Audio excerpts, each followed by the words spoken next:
Okay, last hour today. Хорошо, последний час на сегодня. We're looking at the culture of Egypt. И мы с вами сейчас рассмотрим египетскую культуру. Мы уже ее рассматривали. And one of the things I mentioned is they have very high culture, high technology. И как я уже упомянул вам, у них была очень высокоразвитая культура и высокий уровень технологий. This is just an example of the high technology. I'm going to show you a close-up in a moment. Просто пример высокоразвитых технологий. Я еще более близкий вид покажу через минуту. This is one of the corners of that bent pyramid. Part of it is worn away or stolen away. Ну вот это угол вот этой изогнутой пирамиды. Там немножко она, конечно, или распалась от времени, либо просто была, как сказал, вот растаскана на свиньи. It's the bent pyramid, but this is the portion you can see it's. То есть это изогнутая пирамида, но один краешек немножко истлел. And what you need to notice is the precision in the laying of the stones. И на что вам нужно обратить внимание? Посмотрите, с какой точностью укладывались камни. Какая вообще плоская поверхность. These are not poured like concrete like we do today.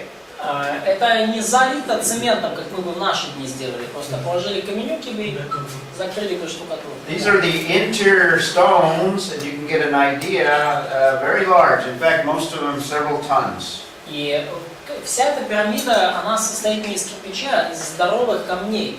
Как вы можете увидеть, они под человеческий рост, и они весят некоторые несколько тонн. But that surface was extremely finely cut and put Но together. вот эта поверхность именно, да, это она была именно вырезана так и подогнана вместе. So this is the portion of the portion I blow up, this part here. И вот эта вот часть, которую я вам сфоткал, вот она здесь, у подножия этого разлома. These stones are cut so precisely that you can't even put like a credit card between them. Камни подогнаны настолько плотно друг к другу, что вы между ними кредитку не сможете вставить, если захотите.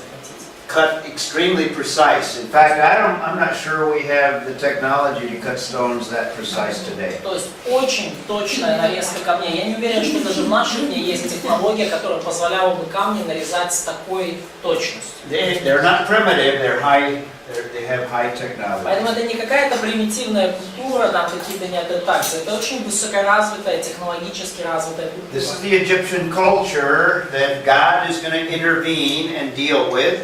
И вот эта египетская культура, в жизнь которой Бог вмешается и с которой Бог будет иметь дело. 4:8, да. Исход 4:8. Якщо вони не повірять тобі і не послухають голосу першого знамення, то повірять голосу знамення іншого. Now this is God speaking to Moses. И вот это Бог обращается к And Моисею. he's announcing what he's going to do now that the children of Israel are in bondage. И Бог провозглашает сейчас, что Он собирается сделать, когда вот сыны Израилевы в плену находятся. Oh yeah, read 4:22 and 23. Прочитай, пожалуйста, 4 глава, 22-23 стих. «И скажи фараону, так говорит Господь, Израиль, сын мой, первенец мой, я говорю тебе, отпусти сына моего, чтобы он совершил мне служение, а если не отпустишь его, то вот, я убью сына твоего, первенца твоего». So God is predicting what he's going to do to Pharaoh. Итак, Бог предсказывает, что Он собирается сделать фараону. In fact, everything that God is going to do, all of the plagues are predicted ahead of time. И вообще-то все, что Бог собирается сделать, все Его планы обычно предсказываются заранее. And Moses is going to be used by God to be the voice of God to Pharaoh. И Моисей, Бог использовал Моисея для того, чтобы быть глашатаем, глазом Божьим для фараона. Moses is going to act as a prophet, and he's going to deliver God's word to Pharaoh. Moisей в этом смысле действует как пророк, и он доносит Божье слово до фараона. Pharaoh's going to reject that word of God, and God's going to judge. Фараон, конечно же, отвергнет это слово, и Бог, конечно же, его осудит.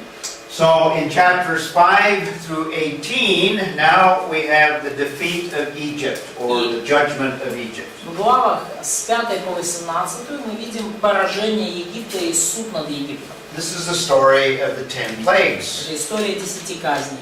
Now, we need to take a closer look at these 10 plagues from this broader perspective. И нам нужно внимательнее взглянуть на эти 10 казней, так сказать, с более широкой перспективы, более широкой точки зрения. And look at the second implication of the event of the Exodus. И сделать еще один, второй вывод из событий исхода. Not just a fulfillment of what God promised hundreds of years earlier, Бог не просто исполнил то, что Он пообещал еще 100 лет ранее, but God is revealing Himself through Moses. но Бог явил себя через Моисея. These plagues are a revelation of the power of God. Эти казни египетские – это откровение о силе Божьей. They're a revelation of the power of God's Word, because God predicts what's going to happen ahead of time. И это откровение о силе Божьего Слова, потому что Бог все, что Он сделал, Он заранее предсказал, что так и будет. These are not coincidences, because the predictions are very precise. И это не могло быть просто совпадениями, поскольку предсказания весьма точные и детальные. So God is revealing Himself through 10 plagues. Итак, Бог являет себя через эти 10 казней. And part of that revelation is going to refute all of these gods of the Egyptians. И частью, вот, целью, одной из целей всего этого откровения было показать нам полную несостоятельность египетских богов. In fact, these plagues are precisely an attack on all of the specific gods of Egypt. И на самом деле вот все эти казни – это целенаправленная атака, очень точная и продуманная на всех ключевых богов Египта. All over the temples and a lot of the artwork in Egypt are scenes of worship of their gods. И по всему Египту, на храмах, на разных других изображениях искусства мы видим сцены поклонения их богам. Remember, they worship all kinds of creatures. И вы помните, они поклонялись творениям самого разного рода. And here's a depiction of worship of one of the gods, Osiris. И вот это изображение того, как они поклонялись одному из своих богов, Осирису. And you see all kinds of gods, even female gods, Isis. И мы видим самых разных богов и богинь даже. Part human, part bird-like. Женщин, да, она как бы Исида, по-моему. In other words, there's a continuity between the gods and the creation. И эта богиня Исида, это она частично женщина, частично птица. То есть мы видим определенную преемственность между богами и творением. Да? Взаимосвязь богов и творений. So gods of many forms, many types. Here's part animal, part man, И God. боги самых разных типов и видов. Вот, например, тоже бог наполовину человек, наполовину животное. The god of the Nile is named Osiris. Бог Нила, его звали Осирис. And now, what is the first plague? И какая будет первая казнь? Turns the Nile into blood. Whatever turned to blood. It's a direct attack on the god of Osiris. Yep, knock him in the nose. Да, то есть это такое, и получается первая казнь, это уже такой крепкий удар в нос богу Осирису, да, так что кровь потекла. Osiris can't preserve the fish that are destroyed as a result of the Nile turning into blood. Товарищ Осирис ничего не смог сделать с тем, что вся вода превратилась в кровь, вся рыба там подохла. Water is very important, particularly in the desert. Вода это вообще очень важная штука, особенно если вы в пустыне. Osiris, in the Egyptian mind, was the one that provided the water that fed all of the plants and the animals. И Осирис в египетском мировоззрении был тем великим богом, который давал воду, позволявший орошать растения и так далее. But Yahweh, Elohim, the God of Moses, the God of the children of Israel, can turn the water into blood. Но Яхве, Элохим, Бог Моисея, Бог сынов израильских, он может легко обратить эту воду в кровь. He's greater, obviously, than the no God of Osiris. Очевидно, что он куда более величественен, чем несуществующий Бог Осирис. So also they worship frogs because frogs represented the God that they called Hecht. Также они поклонялись жабам, потому что жабы символизировала богиню или бога Хекта. And you remember one of the plagues, God brings a multiplication of the frogs. И помните, в одной из казней Бог этих жаб умножил очень сильно. So God is sovereign over Hecht. То есть Бог показал свое владычество и над Хект тоже. And we could go through all the plagues, but very quickly, all of the plagues are associated with each of these gods. И мы можем очень кратко пройтись по всем казням, но каждая из этих казней, она была связана с одним из этих богов. God sends destructive insects and the beasts die. He sends boils upon people. Бог посылал насекомых, там умирал скот, Бог посылал нарывы, Бог посылал град, Бог посылал тьму. There's the hail. Да, был град, да. And there's the darkness. И была тьма. And the god that they worshipped, representing the sun, was Ray. И Бог, которому они поклонялись, Ра, он символизировал солнце. Бог And also солнца Ра. Horus, they worshipped the sun god Horus. И также Бог Хор, который тоже считался Богом солнца. And God totally obliterates the light of the sun. God of moon, or both of them sun gods. Sun gods. Да, оба боги солнца, Ра и Хор. И Бог просто полностью вообще выключил рубильник, света не стало никакого Что там солнца. тьмой написано? А? Что написано тьмой? Ну, казнь, тьма. Тьма по всей земле сделалась. Это была прямая атака на Бога солнца Ра. Да? So То есть Бог выключил свет, и Ра ничего не может сделать. so all of the plagues, these are just some of them, all of the plagues were an attack on the Egyptian gods. И потому все эти казни были непосредственной атакой на египетских богов. God revealing that He is the omnipotent God that is the creator of all things. Бог явил всем, что Он всемогущий Бог, Создатель всего живого. The Egyptian gods had no power to be able to thwart the power of God. У египетских богов не было никакой силы, чтобы противостать силе Божьей. Even the staff of Moses, God was able to turn it into a serpent, which they also worshipped.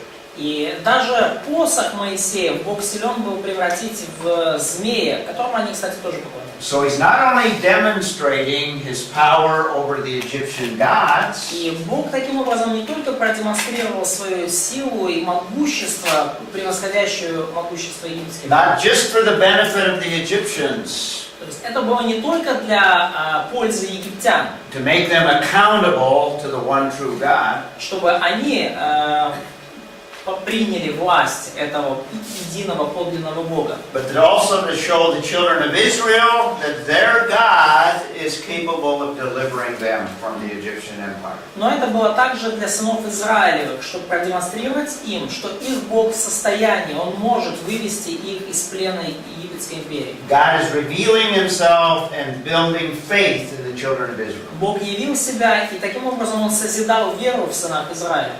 So, a major implication of the Exodus is God revealing Himself to both the Egyptians and the nation of Israel. Поэтому ключевой вывод, который мы можем сделать из исхода, это то, что Бог явил себя и египтянам, и сынам Израиля. God is also going to demonstrate His grace, and He's going to demonstrate His judgment. Бог также продемонстрировал свою благодать и свой суд. So the gods of the Egyptians are refuted. Итак, боги Египта были повержены, показали свою несостоятельность. Shows the omnipotence of Yahweh. Всемогущество Яхве было продемонстрировано воочию. Another thing that these plagues do is going to destroy the economy of the Egyptian empire. Еще один эффект этих казней, это то, что они уничтожили экономику египетской империи. The Nile was essential for the economy because it carried not only ships but all of the fish that were there. Нил был совершенно такой жизненной артерией Египта, потому что он позволял не только кораблям ходить, но также из него брали рыбу, чтобы кушать. It was going to destroy all of the commerce of the Nile. И таким образом весь бизнес, связанный с Нилом, был уничтожен. Some of the plagues destroyed all of the crops. Некоторые из казней уничтожили весь урожай. Some of the plagues destroyed animals, all of the animals. Некоторые казни уничтожили всех животных. The entire economy was destroyed of the Egyptian empire of that day. египетские, и вся египетская экономика, по сути, была уничтожена в эти дни. Not only the economy was destroyed, but what else? What other major entity of a nation? Но не только экономика была уничтожена, но какая еще очень важная составляющая нации? The plagues destroyed the economy. Казни уничтожили экономику. Войска. Army, military. The military, very good. Very good. Вооруженные силы. Remember, the entire army was destroyed during the Exodus. Помните, во время исхода была уничтожена вся египетская армия. So you might say that the entire, and this is probably the middle kingdom that is destroyed. И, скорее всего, именно вот в течение этих событий было уничтожено среднее царство египетское. This is a huge event in world history. Это очень значимое событие в мировой истории. This also is minimized by secular history. И также светские историки минимизируют его значимость. But the entire empire of that day was destroyed as a result of what God is doing in delivering the children of Israel. Но вся империя, главная империя тех дней была уничтожена в результате того, что Бог делал, освобождая свой народ, Израиль. So it's a judgment on the nation of Israel. Поэтому on the nation of Egypt. I mean Egypt, Да, right? и таким образом это суд над народом египетским. And notice what Joshua 9 through 11 has to say. И обратите внимание, что говорится в книге Иисуса Навина, 2 глава, с 9 по 11 стих. Whose turn is it to read? Кто-то, пожалуйста, откройте Иисуса Навина, 2 глава, с 9 по 11 стих. Daniel, it's up on the screen. Таня, на экране. Daniel, you don't need to. Таня. This is in the book of Joshua 9 through Это 11. в книге Иисуса Навина, 2 глава, с 9 по 11 стих. Сказала им: «Я знаю, что Господь отдал землю сию вам, ибо вы навели на нас ужас, и все жители земли сей пришли от вас в робость. Ибо Before she reads on, who is saying this? Who's the one that's Кто speaking? говорит это? Кто здесь говорит? Рахаб. Rahab. Remember, she's one of the Canaanites. Помните, она одна из хананеев. She's reflecting what the Canaanites knew. In other words, they knew about the Exodus. Она просто высказывает то, что она знала, то, что они знали тогда. И хананеи знали про исход. What this implies is what happened in Egypt got spread throughout the whole known world. И что это подразумевает? Что происшедшее в Египте распространилась информация, история об этом по всему тогдашнему миру. Read the rest of the passage. Прочитай, Саша. ибо мы слышали, как Господь иссушил пред вами воду Черного моря, когда вы шли из Египта, и как поступили вы с двумя царями аморейскими за Иорданом, с Сигоном и Огом, которых вы истребили. Когда мы услышали об этом, ослабело сердце наше, и ни в ком из нас не стало духа против вас, ибо Господь Бог ваш есть Господь Бог на небе вверху и на земле внизу.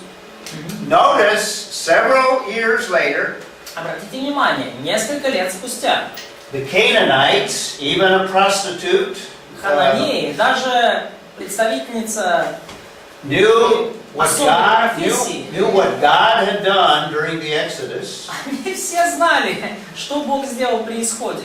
and as a result, the Canaanites were full of fear when the children of Israel came to conquer the land. И в результате хананеи были просто вне себя от ужаса, когда израильтяне когда Бог поразил Египет, и когда израильтяне начали приближаться. In verse 10, she says that they had heard about the Exodus. В стихе 10 она говорит: мы слышали про исход, мы слышали, что там было. Yahweh was an omnipotent God, and they were about to experience that power. И Яхве оказался всемогущим Богом, и они вот-вот должны были на своей шкуре почувствовать эту силу. In verse 11, it's the God of the children of Israel. He's the true God of heaven and earth. И в стихе 11 она признает, что Бог Израиля — это подлинный Бог неба и земли. And by the way, Rahab is one of the few of the Canaanites that believed in the one true God. И, кстати, Раав — это одна из немногих хананеев, кто поверил в единого истинного Бога. We'll talk some more about that when we talk about the conquest. Мы поговорим об этом немножко больше, когда будем говорить про завоевания земли. That'll be another major event that we'll look at. Это будет еще одно важное событие, которое мы рассмотрим. That'll be tomorrow. Это будет завтра. But the point I'm making here is this was such a significant event that all of the world heard about it. This is a major event. Что я хочу здесь подчеркнуть, что это было настолько заметное событие, что весь мир об этом знал. Это было событие мирового масштаба. So God is judging the nation of Israel. I mean, the children, Canaanite, Egyptians. Да, Бог осудил египтян. But He's also acting in grace by delivering the children of Israel. Но также Бог осуществил действие благодати, избавив сынов Израиля. And not only that, but when they left Egypt, remember everyone was giving them gifts and gave them all kinds of the riches of Egypt. Да, но и не только Он их избавил, но, как вы помните, когда они выходили, то все им вдогонку давали подарки, и они обобрали Египет, да, то есть, ну, только уходите, да. So the Egyptians learned the lesson, at least many of the people, maybe Pharaoh didn't until it was too late. Но многие египтяне усвоили этот урок, по крайней мере, многие люди из народа, фараон навряд ли, фараон усвоил, когда был уже слишком поздно. And Israel was delivered from the bondage. И мы видим, что Израиль был избавлен таким образом от плена.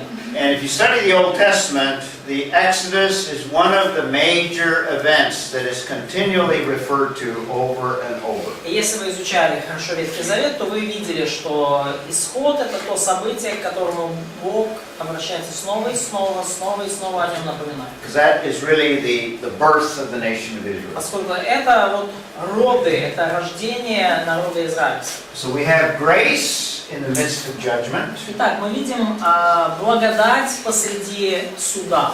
God warns before He brings all of the plagues. That's grace. Перед тем, как навести каждую из казней, Бог предупреждает, что Он это сделает. Это благодать. It's possible that Pharaoh could have responded and say, "Okay, I believe in your God." И вполне возможно, что фараон мог ответить: так, хорошо, окей, я верю в вашего Бога, что делать? But obviously Pharaoh does not, but at least he had a warning. Ну, очевидно, фараон этого не сделал, но, по крайней мере, он был предупрежден. In fact, there's some passages in the text that speak of the Egyptians almost wanting Pharaoh to believe in the God of Moses. Есть несколько отрывков в тексте, которые говорят, что многие египтяне уже так хотели, чтобы скорее фараон поверил Богу Моисея, уже уговаривали его, Now, прийти в себя. when the plagues came, there was also perfect discrimination between the believers and the unbelievers. И когда были наведены казни на Египет, то мы видим совершенную как дискриминацию, либо отделение верующих от неверующих. Some of the plagues were specific only to the Egyptians and didn't harm the children of Israel. А некоторые казни, они затрагивали конкретно египтян и никакого вреда не наносили израильтянам. So God distinguished between those that belonged to Him and those that rejected Him, И the Бог Egyptians. таким образом провел разделение, да, между теми, кто принадлежал ему, израильтянам, и теми, кто ему не принадлежал. And remember, God commanded the children of Israel to put blood on the doorposts. И помните, как Бог повелел израильтянам помазать кровью косяки дверей? And those that did that believing what God said, that was their appropriation of faith. И те, кто поверил вот этому повелению, те, кто сделал то, что Бог сказал, это было их выражение веры. So we have another illustration of grace and salvation by grace. То есть мы видим еще одно вот выражение здесь спасения по благодати и самой благодати. We could also say that there was only one way of salvation. Мы можем также сказать, что был лишь один путь спасения. Every house that did not have the doorpost, whether it be Egyptian or Israelite, Каждый doorpost every doorpost that did not have the blood, да, каждый дом, где на косяке двери не было крови, будь то египетский или израильский, every family lost the firstborn. в каждой такой семье первенец погиб. Every family, whether they were Jewish or whether they were Egyptian, that put the blood by faith, Каждая семья, где по вере люди понесли кровь на косяки дверей, they were spared. она была сохранена от этого уничтожения, будь то египетская или израильская. The death angel passed over those houses. И ангел смерти прошел мимо этих домов, Песах, да, пройти мимо. That was the only way of salvation, was doing what God instructed them. И потому единственным путем спасения было сделать то, что повелел сделать Господь. So we have another illustration of the grace of God. И мы видим таким образом еще одну иллюстрацию благодати Божьей. And the text tells us that 603,550 И текст говорит, что 603 550 мужчин were delivered in the Exodus. были избавлены в течение исхода. Now these are just the men, it doesn't include the women and the children. И это лишь мужчины, в число не включены женщины и дети. And from this we can estimate very conservatively 2 to 3 million Jewish people left Egypt. И исходя из этой цифры мы можем так весьма консервативно заключить, что порядка 2–3,5 миллионов людей вышли из Египта. And by the way, this is the number of people that Moses, thank you, had to manage after the Exodus. И, кстати, именно с таким количеством народа Моисею приходилось управляться после исхода. Text is very specific in the numbers that it gives. Текст весьма конкретно говорит о количестве людей. And like everyone else, I take the text literally. Ну и как большинство консервативных исследователей, я принимаю текст буквально. Как не успели так быстро наплодиться? How could they multiply so quick? How did they multiply so quick? They were like 70 with something of them. Well, if you do the numbers, it's pretty reasonable over that 400-year period of time. Но если вы возьмете числа, то вполне возможно за 400 лет так расплодиться. It's not an unreasonable number. Число не какое-то нерациональное. Could we have some Egyptians among them? Or they're not counted? I don't think they're counted. I think they're children of Israel. Да, то есть в это число не включаются, там, возможно, египтяне, которые могли быть среди них. То есть это только сыны Израиля. These are large families. Это большие семьи, сила больших семей. Many children. Много детей. This is the chart that I told you about that gives the difference in the Egyptian chronology and a reduced chronology. И вот эта таблица, которую я вам уже обещал, она показывает разницу между традиционной хронологией египетских династий и, скажем так, компрессированной хронологией, где есть параллельные царства. There's a book written by a scholar by the name of Downs, and he gives a proposed revised chronology. Есть книга, написанная ученым по имени Даунс, и вот он предложил вот эту пересмотренную хронологию. The secular or traditional chronology for the Egyptians is empire after empire or dynasty after dynasty after dynasty. Светская традиционная хронология Египта, она приводит вот такой подход: династия вслед за династией, династия вслед за So династией. it ends up with an expanded time frame. То есть вот, и поэтому временная шкала получается очень растянутая. And with dynasties that we can tie to specific dates in history. И вот, касательно династий, которых мы твердо можем привязать к конкретным датам в истории, Pushes the time frame way back into the past 3000 BC or so. то если мы отталкиваемся от известных надежных дат, то и мы считаем, вот, что династии шли от нас к другой, то это нас отбрасывает аж где-то в 3000-е годы там, до нашей эры, очень далеко. With something comparable to that conservative chronology that I gave. Но вот есть другая, более консервативная хронология, которую я вам The привожу. Egyptian dynasties have to come after the flood and even after Babel. И согласно этой хронологии, египетская династия, они должны появиться после потопа и уже после Вавилонской башни. And some of the scholars that have done work, like Downs and others, they see some of the dynasties overlapping like this. Некоторые ученые, которые вот осуществили исторический труд, то они увидели, что некоторые династии, они накладываются периоды их правления друг на друга, то есть одновременное правление. And it fits within the biblical time frame, and we can find parallels that match some of the events in Egyptian history. И тогда это уже вписывается в библейскую временную шкалу, и тогда мы можем сопоставить эти династии с событиями библейской истории. So there is a revised chronology that is out there, and there's books that document some of that. Поэтому есть вот такая пересмотренная хронология, и есть книги, которые документируют эту хронологию для нас. So the Exodus probably better fits in this time frame right here, И потому исход куда лучше вписывается вот в эту временную шкалу about здесь. 1445, Где-то 1445 год. relating to the pharaohs of these dynasties, И указывает нам на фараонов вот этих династий. because there's nothing that correlates with the dynasties of the 18th and 20th. Поскольку ничего из событий исхода не совпадает с событиями жизни вот там на 17-20 династии. And there's a lot more we could talk about, but for the sake of time we need to.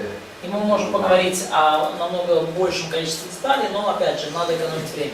So this is that chart I gave before, and we can add in terms of other pharaohs that fit that reduced chronology. Вот эта таблица, которую я вам раньше приводил, и мы можем добавить здесь некоторых фараонов, и это уже согласно вот этой пересмотренной хронологии. Here's Moses, and the Exodus would be under a later pharaoh, Neferhotep I. Да, и вот мы видим, значит, рождение Моисея при одном фараоне, и исход случился уже при другом фараоне, Нефертепе первом. In fact, there are some interesting parallels between some of the events that are described in Egyptian history. И на самом деле есть некоторые интересные параллели с событиями, описанными в египетской уже истории. That somewhat fit the parallel events in Scripture. И очень многие из событий египетской истории, они сходятся с параллельными событиями библейской истории. In that reduced chronology or condensed chronology, Terah, Abraham's father, probably lived in the time frame of Sosar. Согласно вот этой пересмотренной хронологии Дауна, Фара, отец Авраама, жил во время правления египетского фараона Зосера. He built that step pyramid that I showed you several times. Зосер построил вот эту ступенчатую пирамиду, которую я вам показывал в начале. So that pyramid probably was in existence in the lifetime of Terah, and Abraham would have seen it as well because he went to Egypt. И эта пирамида существовала, скорее всего, во времена жизни Фары, и Авраам, видимо, тоже видел ее своими глазами, потому что он путешествовал в Египет. Pharaohs Khufu and Khafre built those other huge pyramids. Фараоны Хуфу и Хафра построили также вот другие эти массивные пирамиды. About the time frame of Abraham, and Abraham may have been able to see those pyramids. Примерно во время жизни Авраама, и, может быть, Авраам их тоже мог увидеть. Joseph lived during the period of Sesostris. Иосиф жил, скорее всего, в период правления Сесостриса II. The second one. The Exodus, and by the way, after the Exodus, after this Pharaoh, there's a gap in Egyptian history. И, кстати, вот после исхода, после этого фараона Нефертепа I, есть как бы разрыв в египетской истории. Scholars call that the period of the Hyksos. Ученые называют этот период периодом Гиксосов.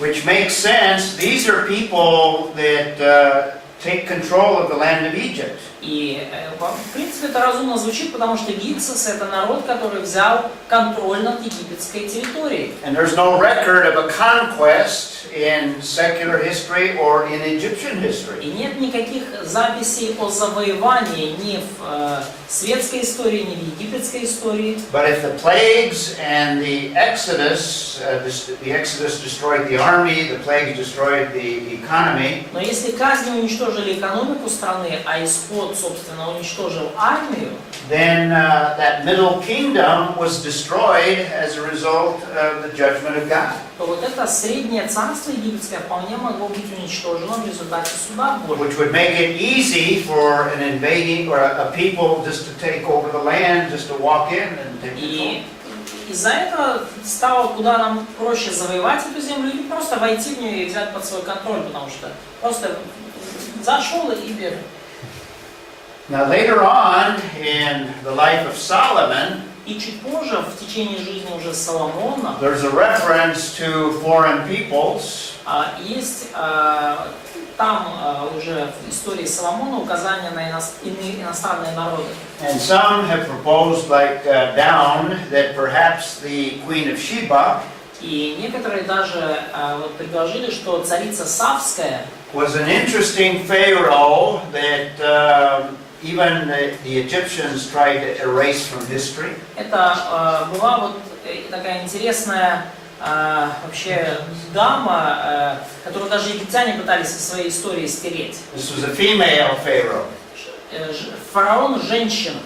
In fact, when I went to Egypt, I took some photos of some artwork of some of the Egyptian scenes. И когда я был в Египте, я даже сделал фотографии некоторых произведений искусства египетских, и там сцен разных This художеств. female pharaoh Hatshepsut is her name. И вот там изображалась женщина-император по имени Хатшепсут. They chipped the image of her off the stone. Ее изображение просто как бы соскребали с камня, то есть как бы ее пытались всячески зачистить. It appears that one of her sons, who was the next pharaoh, wanted to erase her name from history. И кажется, что ее сын, следующий фараон, пытался каким-то образом стереть имя своей матери из истории. And some suggest that she may have been the Queen of Sheba because she was a female. И кто-то считал, что это была царица Савская, и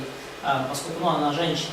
And in that revised, condensed chronology, she fits within the time frame of Solomon. И вот в этой пересмотренной хронологии она как раз-таки вот хорошо сходится с временами жизни Соломона.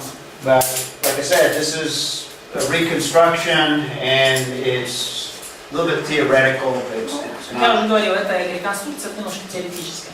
Maybe, I don't know, Thomas Kennedy suggested that she was those princes who took Moses. And because of that, next Pharaoh, Pharaoh of Exodus, tried to, he blamed her for Blame her Exodus. for the Exodus. Yeah, that was his position. Okay. We have a lot of implications of the Exodus. Fulfillment of God's covenant. Много выводов мы видим из исхода. Во-первых, исполнение завета Божьего. God revealing Himself Бог by явил себя. dealing with the gods of the Egyptians. Разобравшись с богами египетскими, We have illustrations of God's grace and judgment, or judgment and grace. мы видим иллюстрации Божьего суда и Божьей благодати. We have an example of salvation by Мы grace. видим пример спасения по благодати. But a final implication is we also have a foretaste or a prediction of a future judgment. Но последний вывод, мы видим уже предвкушение, предвосхищение, даже где-то предсказание о будущем суде. And let's take a look at that, because in the book of Revelation we have a series of plagues. И давайте посмотрим, потому что в книге Откровения мы видим серию тоже, помните, казней, печати, чаши, трубы. There's Трубы-чаши. a similarity between some of the trumpet judgments, Revelation chapters 8 and 9. И есть много сходств между некоторыми из судов труб в Откровении 8 и 9 главе. There's a similarity between some of the plagues of Egypt. И есть сходство многих судов труб со многими казнями египетскими. We won't look these up, but in the book of Revelation you might jot these down and you might see how they are very similar to some of the plagues. Мы не будем уже так углубляться, можете записать и посмотреть сходство. They got through the Revelation course like right before you, so Okay. they probably remember. Did they mention in the Revelation course the parallels or the similarities? Упоминал ли господин Боллингер на курсе о том, что есть сходство между судами труб и казнями египетскими? На курсе по откровению. He said something about that. Something about that. Similarly, some of the bowl judgments are also similar to some of the И plagues. также некоторые суды чаш напоминают многие казни египетские. Particularly, we won't look at them up, but chapter 16, 2, 3, 4, 10. Ну, мы уже не будем сейчас касаться их так в полноте, но 16 глава, 2, 3, 4 стих. So I think what God has done historically with Egypt, И я думаю, что Бог исторически сделал с Египтом. if He can bring plagues supernaturally in a localized area like Egypt, То есть, если Бог мог сверхъестественным образом навести вот эти казни, суды на ограниченную территорию Египта, He can certainly also bring massive destruction and plagues on a worldwide scale. то таким же образом он может навести подобные казни во всемирном уже масштабе. And in the book of Revelation, these trumpet judgments, these bowl judgments are worldwide. In other words, they impact the whole world. И в книге Откровения мы видим, что вот эти суды труб, суды чаш, они это события всемирного масштаба, они затрагивают всю землю, все человечество. And what God may have done with Egypt is just given a foretaste of what He's going to do at the end of the age on a global scale. И что Бог сделал тогда в Египте, возможно, Он давал такое легкое предвкушение, демоверсия того, что Он сделает в будущем, в эпоху Великой Скорби, во всемирном масштабе. So that's a major historical event, the Exodus and all of the events associated with the Exodus. Итак, это ключевое событие мировой истории, исход и все события с ним связаны. Now this one is one of the most clearly evident events of the Old Testament. И это одно из наиболее засвидетельствованных, ясно описанных событий Ветхого Завета. There's probably no other event that is referred to more often than the Exodus in the Old Testament. И, наверное, ни на одно другое событие Ветхий Завет не ссылается так же часто, как на это событие. So I consider it a major historical event. И я считаю это событие очень ключевым, одним из важнейших исторических событий We мира. can conclude with a closing application И мы можем завершить с таким вот заключительным утверждением, relating to this Exodus experience or event.